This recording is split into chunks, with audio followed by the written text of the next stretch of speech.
Coronavirus, la pandemia. ¿Cuáles son los síntomas? ¿Cómo se transmite? ¿Qué puedo hacer para protegerme y prevenir la propagación de la enfermedad? Nuevo padecimiento que ha encendido las alarmas de los sistemas de salud. Coronavirus, la pandemia. ¿Qué tal? ¿Cómo le va? Bienvenido a este programa especial de Coronavirus, la pandemia. Les recordamos que este programa es una producción especial de la Universidad de Guadalajara que se transmite desde el foro de Canal 44, la señal de todos, y que llega a México y América Latina gracias a la señal de las televisoras públicas que se suman a esta emisión. Les recordamos, por supuesto, las formas de hacer contacto, @Canal 44 TV, nuestra cuenta institucional en Twitter y Facebook. Nos pueden mandar mensajes también a través de WhatsApp al 33 22 42 06 90. Hoy estaremos hablando sobre el análisis de la cepa SARS-CoV-2, de las variantes, la sudafricana, la brasileña, la detectada también en Reino Unido y en varios países de Europa, por supuesto también en América Latina. Le decíamos ya la versión brasileña. ¿Cuál de todas ellas será la más peligrosa y qué es lo que se sabe hasta ahora de cada una de ellas? Aquí se lo estaremos contando. Pfizer adelanta investigaciones para que vacunas no queden obsoletas ante nuevas cepas y en 2 semanas se registraron más casos de COVID-19 que en los primeros 6 meses, asegura la Organización Mundial de la Salud. La Universidad de Guadalajara detecta nueva variación del virus SARS-CoV-2, también le tendremos los detalles, y una encuesta revela que 5 de cada 10 pacientes con COVID-19 sospechan que se contagiaron con familiares o en una reunión. Nuestros reportes vendrán hoy desde Ecuador y Colombia. Iniciamos con la información que nos presenta nuestra compañera Elizabeth Ortiz y que da marco, que da contexto al programa de hoy.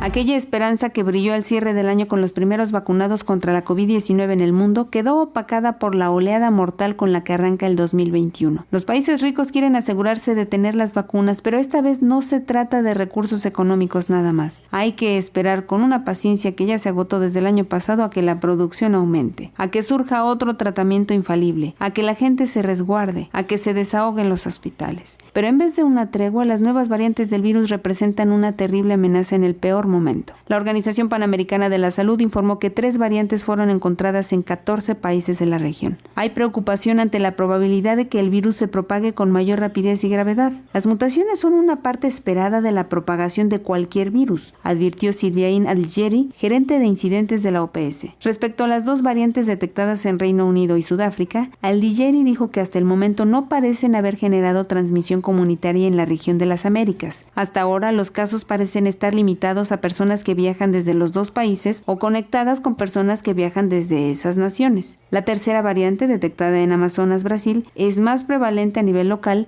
y los investigadores han sugerido recientemente un vínculo causal con el aumento observado durante las últimas semanas en la hospitalización en Manaos. El 18 de diciembre de 2020, Sudáfrica anunció la detección de una nueva variante, mientras que Japón identificó una en viajeros de Brasil. África se encuentra en una encrucijada impulsada por la variante que ha generado un número récord de casos en esa nación y otros países del continente. Y en Europa, aunque la vacunación ya ha comenzado en 35 países, las medidas de confinamiento se han hecho más fuertes ante la amenaza de las mutaciones. Así que mientras las vacunas llegan a cuentagotas para miles de millones, los contagios van al alza, los hospitales llegaron al tope y la gente está cansada y dolida por tanta pérdida humana alrededor, todas las alertas están encendidas, informó Elizabeth Ortiz. En la sede de la Organización Mundial de la Salud está nuestra compañera Cristina Gallego, a quien saludamos este día. Cristina, ¿qué es lo más reciente que ha dicho la Organización Mundial de la Salud? Cuéntanos, adelante. Buenos días, Belén, y buenos días a todo el auditorio de Canal 44. Los casos globales de COVID-19 ascienden a los 102.400.000, según los datos de la Organización Mundial de la Salud, que registró en el día de ayer 500.000 nuevos contagios. Así, se mantiene la tendencia a la baja en contagios diarios ya iniciada hace más de 2 semanas. Los fallecidos en la pandemia se elevan a los 2.200.000, con las 11.989 muertes registradas durante el día de ayer. Expertos de la Organización Mundial de la Salud han expresado su preocupación por las nuevas restricciones impuestas por la Unión Europea a la exportación de vacunas o ingredientes para producirlas, algo que según ellos podría dificultar la lucha contra la pandemia. La Comisión Europea ha adoptado normativas que obligarán a las farmacéuticas que produzcan vacunas contra la COVID-19 en territorio comunitario a notificarle cuando quieran exportarlas fuera y solo podrán hacerlo si las autoridades del país en el que tengan sus fábricas les dan el visto bueno para ello. Expertos de la Organización Mundial de la Salud explicaron que es absolutamente esencial que no se interpongan barreras y restricciones en un momento en el que las herramientas contra la pandemia son escasas y no se dispone de ellas en todos los lugares. Por otra parte, el director general de la Organización Mundial de la Salud, Tedros Adhanom Ghebreyesus, ha pedido a las personas que no pertenezcan a colectivos de alto riesgo en la COVID-19 que no se salten la cola en la vacunación. Tedros también repitió durante el foro de Davos su llamada a que los países ricos donen sus excedentes de vacunas anti-COVID, aunque el ministro de Salud alemán subrayó en el mismo foro que la opinión pública de su país aún no aceptaría esta medida. El ministro de Sanidad germano afirmó que si Alemania enviara sus vacunas al exterior ahora, cuando solo se ha vacunado al 3% de su población, eso no sería aceptado por los alemanes. Minutos antes, Tedros aseguró que el nacionalismo de vacunas solo prolongará la pandemia, las restricciones y el sufrimiento humano y económico, por lo que reclamó a los gobiernos que ya disponen de gran cantidad de vacunas que tras inmunizar a sus grupos de riesgo compartan las dosis excedentes. Tedros declaró que entiende que los gobiernos estén bajo presión para vacunar a sus poblaciones, pero que deben convencerse de que compartir es necesario para reflotar la economía y lograr la recuperación global. Reportó desde Ginebra Cristina Gallego para el programa Coronavirus, la pandemia. Mientras tanto, el laboratorio Pfizer adelantó que está llevando a cabo investigaciones para que las vacunas no queden obsoletas con la llegada de las nuevas cepas del SARS-CoV-2. El director ejecutivo de Pfizer, Albert Bourla, se pronunció en torno a la aparición de las nuevas cepas del SARS-CoV-2 y ante la incertidumbre de que si su vacuna será efectiva para estas nuevas variantes. El farmacéutico explicó que la compañía trabaja de manera acelerada la producción del biológico durante los próximos 100 días, aunque estudios en todo el mundo han revelado que las vacunas han reducido los casos de contagios y de mortalidad. Para el ejecutivo puede que en algún momento las vacunas no sean una solución, según reconoció en el Foro Económico Mundial de Davos 2021, que se celebró de manera virtual. Pfizer informó que está trabajando en la investigación y el desarrollo de la vacuna en caso de que en algún momento su componente perdiera eficacia. En este sentido, la compañía espera mantener un 95% de eficacia frente a las nuevas variantes de la COVID-19. Por otra parte, el directivo manifestó que frente a futuras enfermedades, espera que puedan llegar a reducir el tiempo desde que se descubre hasta el momento en el que se desarrolle un medicamento eficaz contra las nuevas amenazas. Una investigación llevada a cabo en Israel sugiere que casi todos los casos de COVID-19 se previenen con 2 dosis de la vacuna Pfizer. Los datos recopilados en Israel, que es líder mundial en vacunación, encontraron que solo el 0.04% de los vacunados con ambas dosis desarrollaron coronavirus, informó Rocío López Fonseca. Y en 2 semanas se registraron más casos de COVID-19 que todos los reportados durante los primeros 6 meses de la pandemia. Es todo de acuerdo a información de la Organización Mundial de la Salud. Como se preveía, en el arranque del 2021, la producción de vacunas sería limitada, por lo que la Organización Mundial de la Salud recordó la importancia de dar prioridad a grupos más vulnerables, como los profesionales del sector y personas mayores. El mundo está en un punto de inflexión crítico. En 2 semanas se han registrado más casos de COVID-19 que en los primeros 6 meses de la pandemia, advirtió el director del organismo internacional, Tedros Adhanom Ghebreyesus. Mientras se cumple 1 año de que se declarara la emergencia sanitaria internacional por el COVID-19, cuando solo había menos de 100 casos fuera de China, la semana pasada la cifra llegó a 100 millones de pacientes positivos, informó el director de la Organización Mundial de la Salud. Hace 1 año el mundo tenía una ventana de oportunidad para prevenir la transmisión generalizada de este nuevo virus. Algunos países atendieron este llamado y otros no. Ahora las vacunas están brindando otra oportunidad para controlar la pandemia, que no debe ser malgastada. Advirtió que existe un peligro real de que las mismas herramientas que podrían ser el fin de la pandemia, las vacunas, exacerben las desigualdades. El nacionalismo de las vacunas puede servir para objetivos políticos a corto plazo, pero en última instancia es miope y contraproducente, informó Elizabeth Ortiz. Un equipo de la Organización Mundial de la Salud investiga el origen de la pandemia del coronavirus y visitaron el domingo el mercado de pescado en la ciudad de China, en Wuhan, asociado a muchos de los primeros contagios. Los miembros del equipo visitaron el mercado de pescado de Wuhan durante aproximadamente 1 hora por la tarde. Uno de ellos hizo un gesto positivo con el pulgar cuando los periodistas le preguntaron cómo iba el viaje. En diciembre de 2019 se produjo un brote del virus en ese mercado. Los científicos pensaron en su momento que el virus podía proceder de animales silvestres vendidos en el lugar. Desde entonces, el mercado ha sido descartado en gran parte como origen de la pandemia, pero podría arrojar pistas sobre cómo se expandió tan deprisa. También se vio a los miembros del equipo caminando por zonas de un mercado local donde se encuentran productos frescos de los más grandes de la ciudad, rodeados por un gran séquito de funcionarios y representantes chinos. El lugar fue el centro de distribución de alimentos de Wuhan durante los 76 días de confinamiento de la ciudad el año pasado. La comitiva, que reúne a expertos en medicina veterinaria, virología, seguridad alimentaria y epidemiología, ha visitado por ahora 2 hospitales que estuvieron en el centro del brote inicial: el Hospital de Wuhan y el Hospital de Hubei de Medicina Occidental y China Integrada. El sábado también visitaron una exposición en un museo dedicado a la historia inicial del COVID-19. La misión ha adquirido connotaciones políticas porque China trata de evitar responsabilidad por supuestos errores en su respuesta inicial al brote. Es improbable que una única visita de científicos confirme el origen del virus. Reducir el brote a una reserva animal suele ser una labor exhaustiva que lleva años de investigación con análisis de muestras de animales, análisis genéticos y estudios epidemiológicos. Una posibilidad es que un cazador pudiera haber contagiado el virus a comerciantes que a su vez lo llevaron a Wuhan. El gobierno chino ha alimentado teorías con escasas pruebas sobre que el virus podría haber comenzado con pescado congelado importado, una idea rechazada de plano por científicos y agencias internacionales. Vamos a hacer una pausa, la primera, regresamos con más.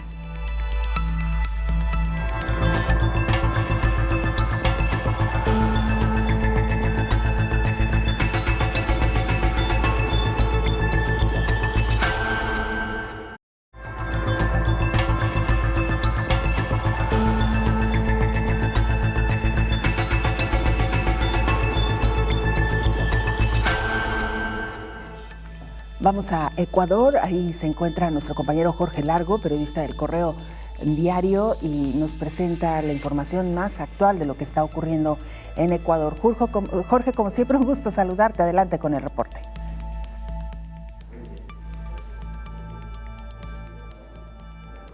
¿Nos escuchas, Jorge?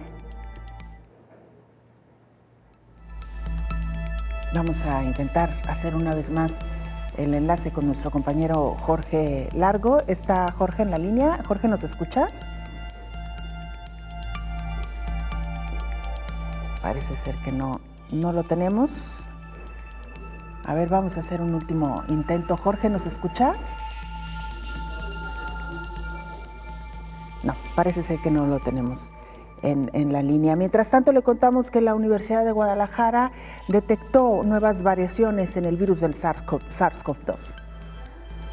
Ante la aparición de algunas variantes del SARS-CoV-2 en Jalisco, estado mexicano, la Universidad de Guadalajara realiza ya investigaciones en sus laboratorios para determinar qué tipo de cepa es. La Universidad de Guadalajara y la empresa Genes2Life, dedicada a la creación de insumos enfocados en el diagnóstico por biología molecular, quienes han trabajado en conjunto en el diseño del ensayo molecular para la detección de las mutaciones del SARS-CoV-2 en población del estado de Jalisco, detectaron el pasado 27 de enero 4 casos positivos de la mutación E484K del virus SARS-CoV-2, gracias a un sistema de detección para las mutaciones que han sido descritas recientemente. La jefa del Laboratorio de Diagnóstico en Enfermedades Emergentes y Reemergentes del Centro Universitario de Ciencias de la Salud, Natalie Vega Magaña, detalló que el hallazgo es resultado de un ensayo por PCR en tiempo real para la detección de las variantes o mutaciones.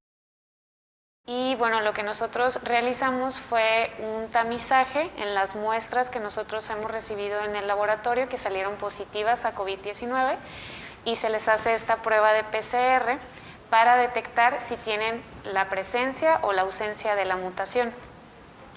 Es un ensayo bastante sencillo donde se marca de un color la variante mutada y de otro color la variante normal.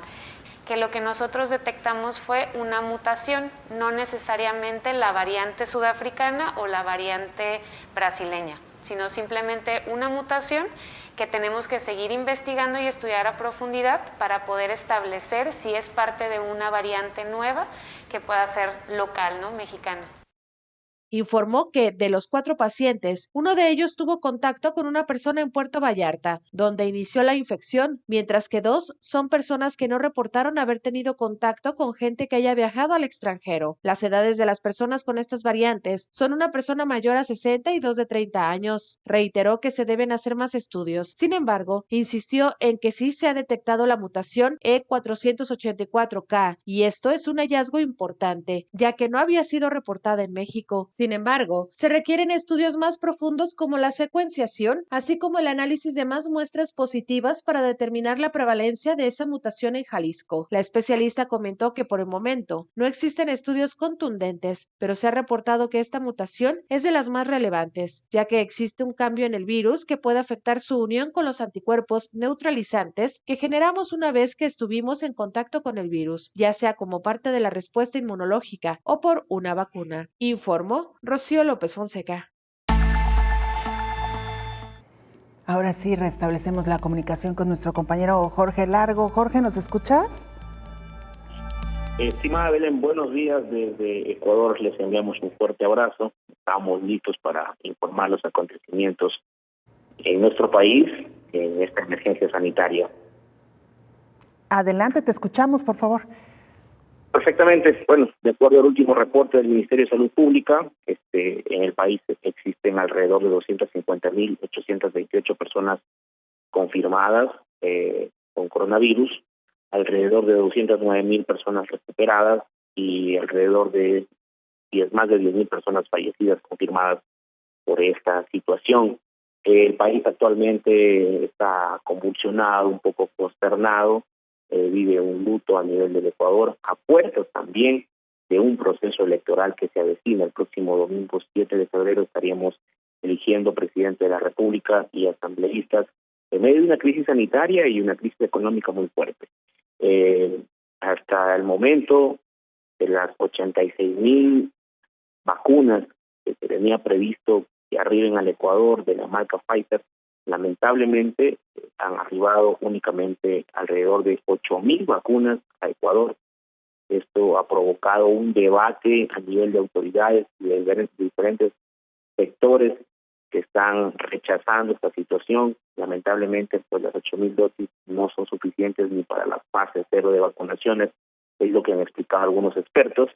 A esto se suma el escándalo que ha generado esta situación, pues la decisión del ministro de haber vacunado primero a parte de sus familiares que se encontraban en algunas clínicas privadas de la ciudad de Quito.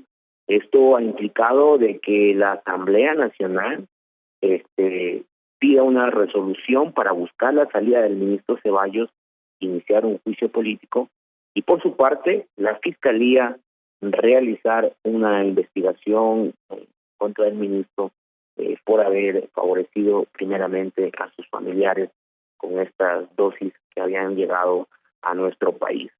En medio de esta situación, en medio de esta crisis que vive nuestro país, lamentablemente el miércoles 27 de enero falleció un actor, presuntamente por sicarios, un actor muy conocido en Ecuador, Efraín Ruales, quien meses anteriores había estado generando algún tema de contenidos en sus redes sociales relacionados al tema de la corrupción, precisamente por el tema de venta y compra de insumos médicos y todos los actos de corrupción que se viven en los hospitales de nuestro país. Esto es, Belén, amigos en estudios allá en México, de toda la situación que está viviendo nuestro país, vuelvo y repito, a puertas de un proceso electoral que se avecina, donde estaríamos eligiendo presidente de la República y asambleístas. Esperemos que no hay un pronunciamiento oficial de las autoridades de cuándo arribarán las próximas dosis de vacunas. Hasta el momento se conoce que la firma AstraZeneca ya está aprobada para que ingrese a nuestro país, pero se desconoce cuándo arribarían el restante de las dosis de este primer lote o de esta fase piloto, como lo han llamado las autoridades, que lamentablemente ha dejado mucho que decir, pues llegan en pocas cantidades a ciertos hospitales y prácticamente todo el personal de primera línea no está recibiendo esta dosis. Gracias, Jorge, por la información. Gracias. Muchísimas gracias a ustedes, Belén. Vamos a estar pendientes de cualquier acontecimiento para informarlo a través de Canal 44. Un abrazo desde Ecuador, reportó Jorge Largo. Muchas gracias, Jorge. Un abrazo, un saludo, por supuesto, también para nuestros hermanos ecuatorianos. Jorge Largo, periodista del Correo Diario. Y mire, la Universidad de Guadalajara, le decíamos ya en nuestra pieza anterior, ha detectado una nueva variación del virus del SARS-CoV-2. Más adelante tendremos más detalles de esta información. Mientras tanto, una encuesta revela que 5 de cada 10 pacientes con COVID-19 sospecha que se contagió con familiares o en alguna reunión. A través de una encuesta realizada del 25 al 28 de enero en la Ciudad de México, el epicentro de la pandemia, fueron consultados 1.109 pacientes con COVID-19 en hospitales para identificar las posibles fuentes de contagio. El 38% sospecha que el contagio se dé a través de un familiar, 30% lo atribuyó a su área de trabajo, 12% a una reunión familiar y 10% al transporte público. Debido a que 50% de los encuestados consideró que el contagio se dio por medio de un familiar o a través de una reunión, el gobierno de la Ciudad de México exhortó a la población a evitar acudir a lugares concurridos y cerrados, además de cumplir las medidas preventivas contra la enfermedad. En la Comisión Coordinadora de los Institutos Nacionales de Salud y Hospitales de Alta Especialidad participaron 170 pacientes en la consulta, de los cuales 46 identificaron que su contagio se dio por medio de un familiar, mientras que 40 señalaron al transporte público y 38 al trabajo. Por otro lado, en la unidad temporal COVID-19 en el centro Citibanamex se entrevistó a 165 pacientes. 75 personas respondieron que contrajeron el virus por un familiar, 40 en el trabajo y 25 en una reunión familiar, informó Elizabeth Ortiz. Saludamos con el gusto de siempre al infectólogo Héctor Raúl Pérez Gómez. Doctor, bienvenido. Gracias por acompañarnos. Belén. Gracias, buen día. Qué gusto saludarte, Belén. Igualmente, doctor, antes de entrar de lleno al tema que hoy nos ocupa, quisiera retomar esta pieza de nuestra compañera Elizabeth Ortiz, porque vaya que ya no lo había comentado usted, doctor. ¿Dónde se están hoy por hoy reportando por lo menos la sospecha del contagio en la mayoría de los pacientes, doctor? Sí, Belén. Hoy es cada vez más frecuente que las personas identifiquen que el origen del contagio fue una reunión familiar o fue el ambiente familiar. Se está presentando en brotes en donde un día recibes a un integrante de la familia y a los 2 o 3 días estás recibiendo a otro o a otros más. Esta situación pues, nos debe llevar a múltiples reflexiones. La primera es cuánto se están cumpliendo las medidas preventivas incluso al interior del seno familiar, porque eso no debemos perderlo de vista. Integrantes de la familia sí salen a trabajar, sí salen y tienen contacto con el exterior.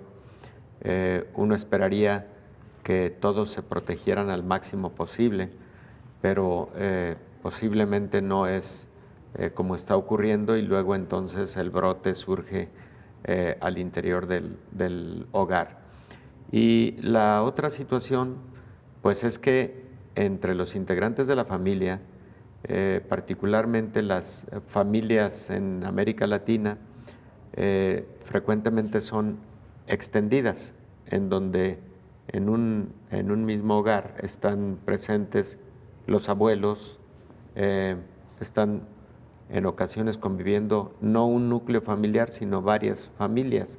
Y esto, bueno, puede generar un riesgo mayor de contagio y sobre todo a personas con alta vulnerabilidad. Entonces este fenómeno lo tenemos que ver con mucho cuidado y extremar las medidas de prevención incluso al interior del ambiente familiar. Claro, y como bien lo decía, doctor, las recomendaciones que se han venido haciendo, sobre todo, y que se hicieron antes del periodo de Navidad y Año Nuevo, evitar las reuniones numerosas. Sin embargo, parece ser que no se acataron estas disposiciones y hoy mucho del resultado lo estamos viendo precisamente en estas fechas. Sí. Y doctor, a esto habremos que sumar que las nuevas cepas que se han estado descubriendo, de acuerdo a las primeras investigaciones, cada vez son más contagiosas. Si no podemos decir que causan un mayor número de muertes, sí que un mayor número de contagios, doctor. Sí, efectivamente, Belén.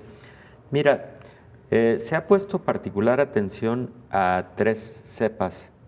Una de ellas, la originada a mediados del año 2020 en Inglaterra, en Kent específicamente, o al menos ahí detectada, y que fue publicada por el mes de septiembre, más o menos. Esta nueva cepa, desde casi el inicio de su detección, se demostró que tenía un 70% más alta probabilidad de contagio, comparada con la cepa original de Wuhan de finales del 2019. Luego, esta cepa británica se extiende a diferentes países en Europa, se extiende hacia África y hoy por hoy se considera que esta cepa británica se encuentra en alrededor de 70 países en el mundo. Pueden ser más y ahorita explico por qué motivo. La otra es, surge una nueva cepa en Sudáfrica, más o menos a mediados de noviembre, octubre o noviembre, y esta nueva cepa sudafricana, que tiene ahí una característica peculiar en algunos de sus genes, porque genera cambios en la composición de la proteína S, de la proteína espicular del virus, y también se le ha considerado como una cepa de mayor contagio de la enfermedad, de mayor transmisión de la enfermedad, alrededor del 50%, comparada con la cepa original de Wuhan. Y posteriormente la cepa considerada como de origen brasileño es una cepa que también se ha identificado 50% de mayor transmisión, más contagiosa que la cepa original de Wuhan. En el caso de estas 3 cepas, las mutaciones que han ocurrido, que no es una sola mutación, hay que aclararlo, son múltiples mutaciones, pero algunas de ellas particularmente lo que generan es ese cambio en la estructura de la proteína S del virus, y al cambiar la estructura de la proteína S del virus es posible que la hagan más capaz de unirse al receptor celular de valga la redundancia, célula humana que infectan, y al tener entonces mayor capacidad, mayor avidez por esta unión, por este acoplamiento, para luego generar la infección en el interior de la célula, es que se piensa que son cepas más transmisibles. En general, las 3 son más transmisibles. Así es, doctor. Vamos a hacer una pausa, si le parece. Claro que sí, Belén. Regresamos con mucha más información.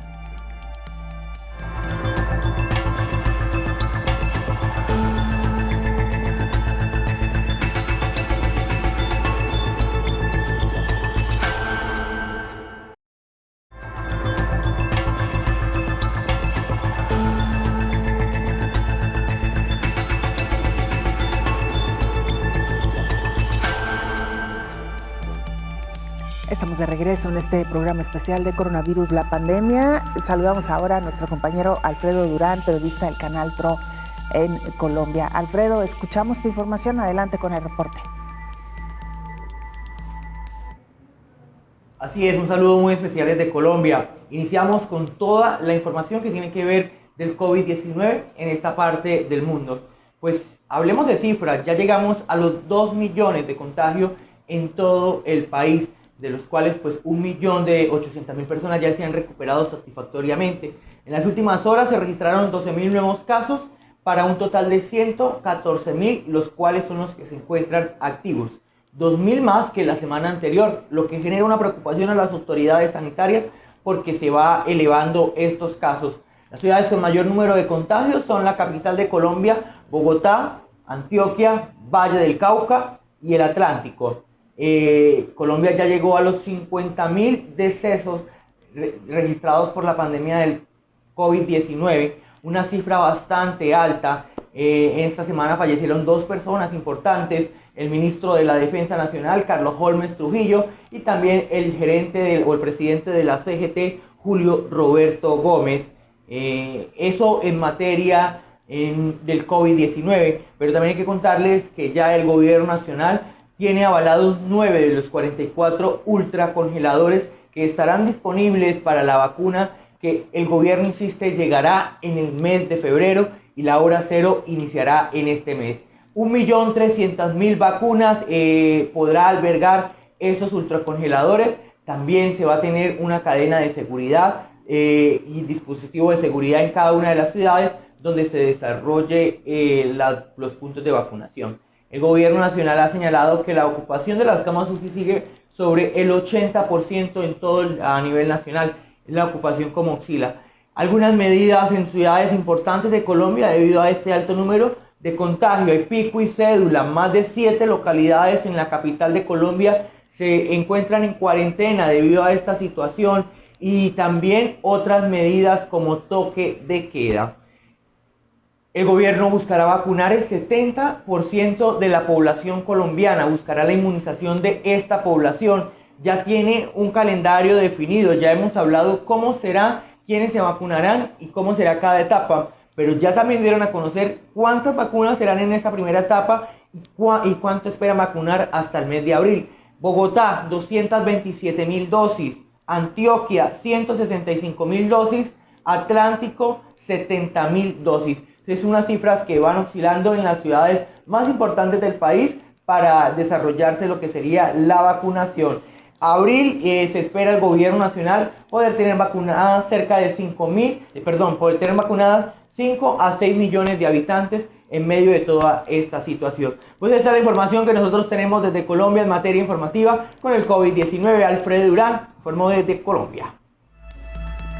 Muchas gracias, Alfredo. Un saludo, por supuesto, a nuestra audiencia en Colombia. Nos siguen a través de los canales públicos, entre ellos el Canal Tro en Colombia. Y mira, Francia está utilizando perros para detectar COVID-19 a través del sudor humano. Ante el crecimiento de la pandemia en el mundo y de los repuntes de casos, los países buscan alternativas de detección rápida. En Francia, están utilizando perros para detectar personas con posibles casos positivos. El gobierno francés dice los utiliza para frenar la cadena de contagios. Se trata de un perro de la raza pastor belga Malinois llamado Elliot, que es entrenado para detectar el coronavirus a través del sudor humano en un programa desarrollado en el suroeste de Francia. El infectólogo del Centro Hospitalario Universitario de Burdeos, Thierry Piston, indicó que el objetivo es aportar una solución complementaria en un momento en que se necesita una oferta de detección ampliada, rápida y no invasiva para detener la cadena de contagios del SARS-CoV-2. Como Elliot, el labrador Marvel y otros 3 pastores malinois y alemán, todos miembros de brigadas caninas de la gendarmería y de los bomberos, se entrenan en su nuevo juego de detectar apósitos de transpiración tomados durante 10 minutos bajo las axilas de personas positivas al COVID-19 al comienzo de la infección. Según los investigadores y los entrenadores de los perros, pueden detectar 95% de los casos de COVID-19. En Estados Unidos también están utilizando perros para detectar posibles personas enfermas de COVID, por ejemplo en el recién partido de la NBA del Miami Heat contra los Clippers, utilizando perros para olfatear a los asistentes. No se menciona si hubo detección de enfermos. Los organizadores adelantaron que podrían ser utilizados regularmente para poco a poco ir abriendo los encuentros a más aficionados, informó Rocío López Fonseca. Doctor Héctor Raúl Pérez Gómez, infectólogo. Antes de irnos a la pausa hablábamos ya de estas 3 variables que se han detectado hasta ahora, digamos de las más importantes, Reino Unido, Sudáfrica, Brasil, y durante el fin de semana, doctor, se habló también de la posibilidad de una nueva cepa mexicana. Sin embargo, no se tiene todavía la certeza de que sea así. ¿Qué sabemos sobre esta variante detectada precisamente por investigadores de la Universidad de Guadalajara, doctor? Bueno, no es que sea una nueva cepa, por lo pronto lo que se detectó fue una mutación que está en la región 484 del genoma viral. Y esa mutación también la tienen la cepa mutada de Brasil y la cepa mutada de Sudáfrica. Entonces, la primera interrogante es si esa mutación encontrada en específico en 4 pacientes en Jalisco proviene de alguno de los países en cuestión. Segundo, bueno, primero, la pregunta es si es una de las cepas de los países en cuestión o esta es solamente una mutación encontrada en el virus de 4 personas. Esa es la primera pregunta. Número 2, si esta mutación es la única o hay más mutaciones en esos virus de estas 4 personas. Porque cuando hablamos de las nuevas cepas, por ejemplo la británica, la sudafricana y la brasileña, estamos hablando de cepas que tienen no solo una mutación, tienen múltiples mutaciones. Frecuentemente se le da más atención a algunas de las mutaciones. ¿Por qué se les da más atención? Bueno, porque tienen un significado más importante en cuanto al comportamiento clínico de la enfermedad. Por ejemplo, la pregunta es, ¿y es más grave o menos grave la enfermedad con determinada mutación? Otra de las grandes preguntas es, ¿esa mutación en particular o esa cepa, esa variante, puede generar mayor resistencia al buen desempeño de las vacunas? Es otra pregunta. ¿Es más letal? Y la otra pregunta es, ¿modifica, por ejemplo, la estructura y la metodología de las pruebas de laboratorio que se tienen actualmente? O sea, ¿pueden variar los resultados de laboratorio? Todas esas preguntas se tienen que contestar cuando se identifica una determinada mutación. Por ejemplo, Belén, una de las mutaciones que modifica la proteína S, ya lo decíamos, puede generar mayor transmisión de la enfermedad. Pero se piensa, por ejemplo, que la mutación conocida como E484K, por la región del genoma en la que se encuentra esa mutación, podría modificar la respuesta de un paciente determinado a la vacuna. No se ha confirmado, está estudiándose. En general se acepta que la cepa británica pareciera ser más virulenta que la cepa original de Wuhan. También está por confirmarse. Y que las cepas que tienen la mutación 484, que son la sudafricana y la brasileña, podrían modificar la respuesta inmune a las vacunas. No está confirmado, se encuentra en estudio. Pero ¿qué debemos llevarnos como una primer importante reflexión de por qué debemos estar atentos al surgimiento de mutaciones y de nuevas cepas? Además de lo que acabamos de comentar, entonces la vigilancia epidemiológica debe robustecerse ante el surgimiento de estas nuevas cepas. También la vigilancia virológica. En los laboratorios de investigación se deben seguir buscando este tipo de mutaciones. Y tercero, los ensayos clínicos para determinar el comportamiento hacia mayor o menor gravedad de este tipo de mutaciones. Ahora, Belén, hay que recordar también que no a todos los pacientes que se les diagnostica COVID-19 se les realizan estudios para determinar mutaciones virales. Para determinar una mutación viral se necesitan algunos estudios de laboratorio que no son comunes, que son un poco más complejos. Algunos son tan complejos como, por ejemplo, leer toda la estructura del genoma viral. Algunos tienen menor complejidad, están diseñados para casi exclusivamente ir a buscar determinada mutación. Entonces, sería impensable que a toda la gente le realizaras estudios de esta naturaleza.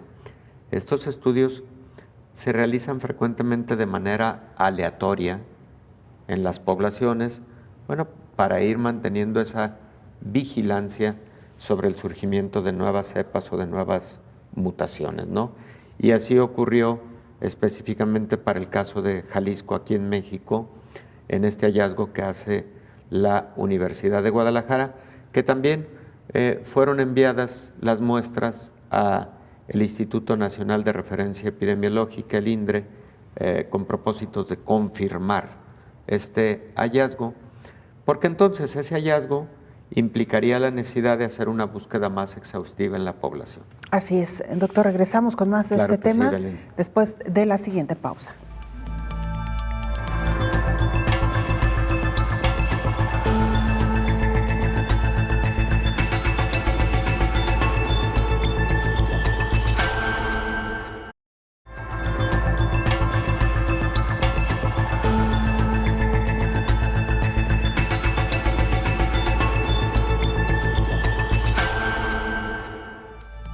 Y mire, también la tecnología, sin duda alguna, ha sido una de las grandes aliadas en esta lucha contra COVID-19. Las aplicaciones que en búsqueda de ayuda han comenzado a proliferar, y una de ellas orienta al personal de la salud sobre el uso de equipo de protección.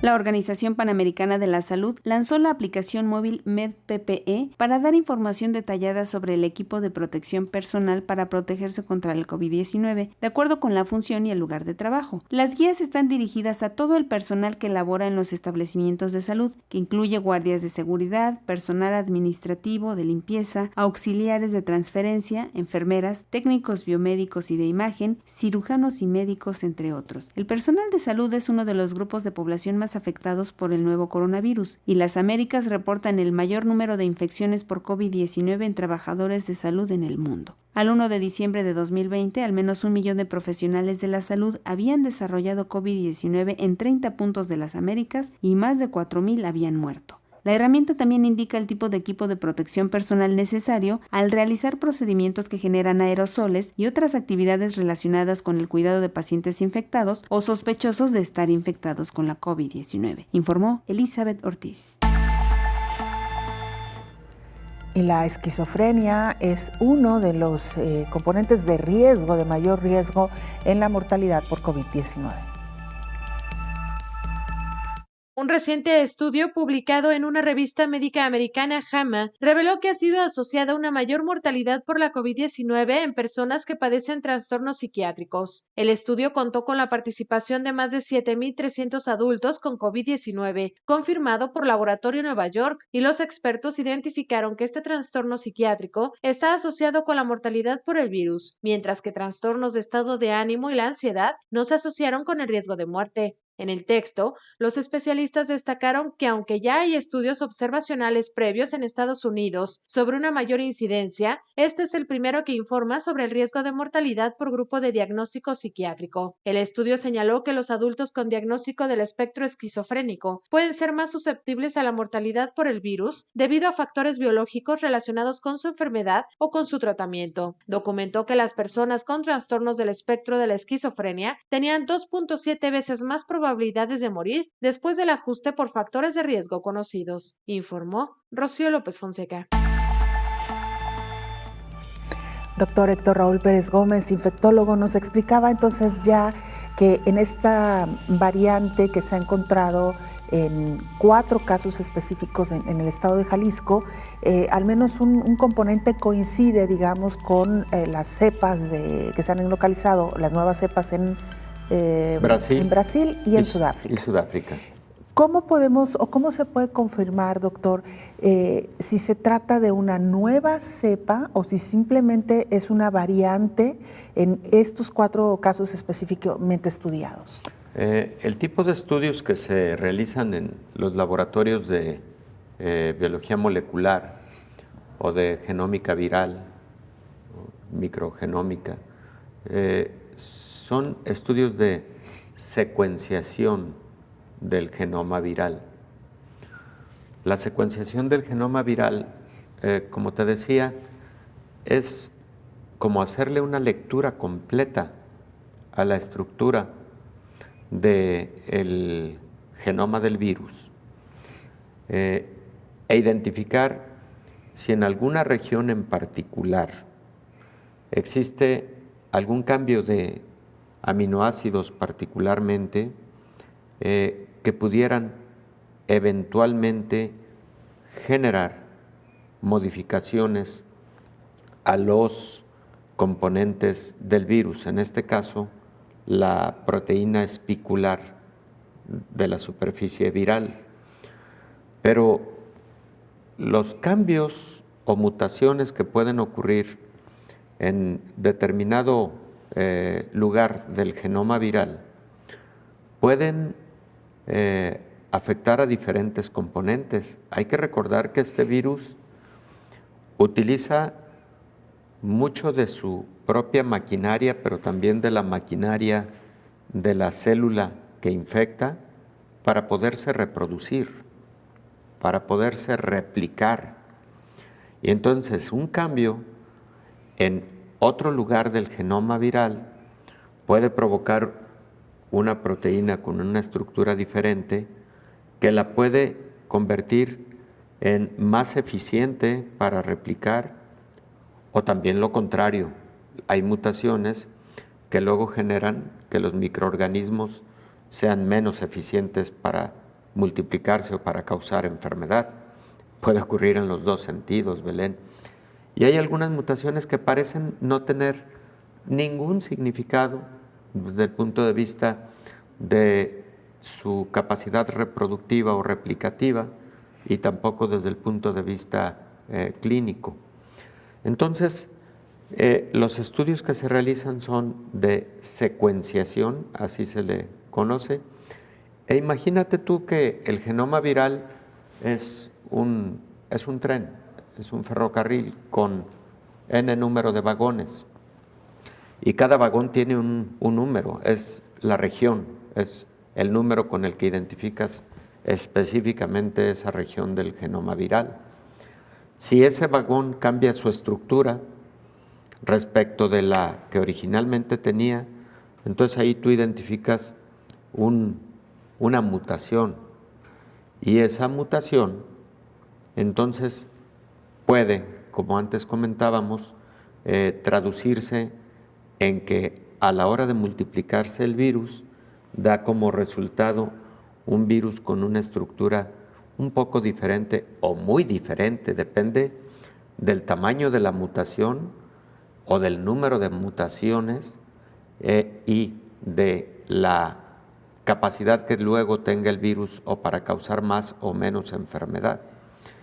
Cuando existen múltiples mutaciones, Belén, que lo hacen diferente del virus original, y estas múltiples mutaciones tienen como una constante en una cepa viral, entonces ahí pueden cambiar las nomenclaturas y en lugar de llamarse una nueva variante del virus determinado o una nueva cepa viral, ojo, se pueden empezar a generar lo que se conoce como genotipos. O sea, ya son del virus original subtipos con mucha diferencia de lo que fue el genoma original, que los hace como ahora un subtipo de virus con características muy propias y muy diferentes a la original. Ahorita estamos hablando de diferentes cepas. espero que en el futuro no estemos hablando de diferentes genotipos, porque eso sería mayor complejidad.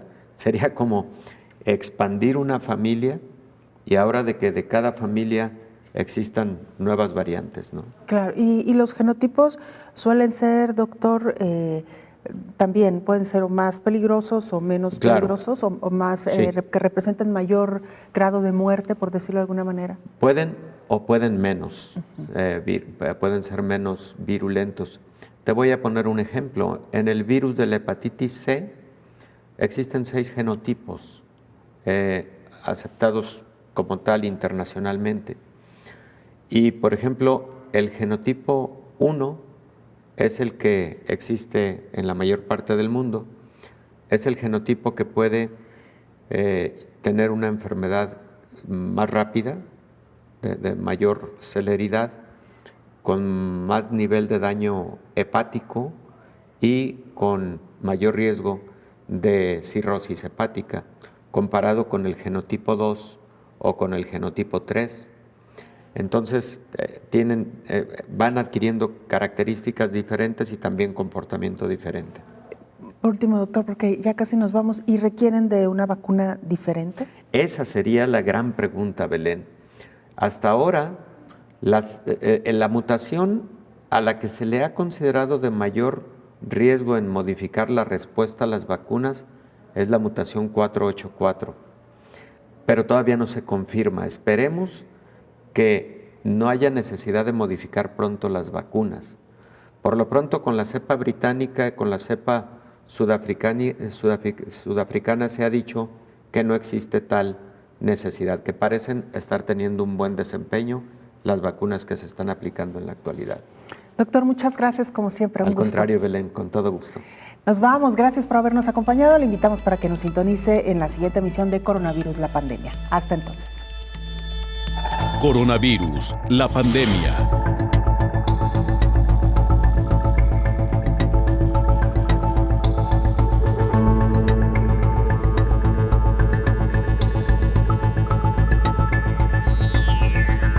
Coronavirus, la pandemia.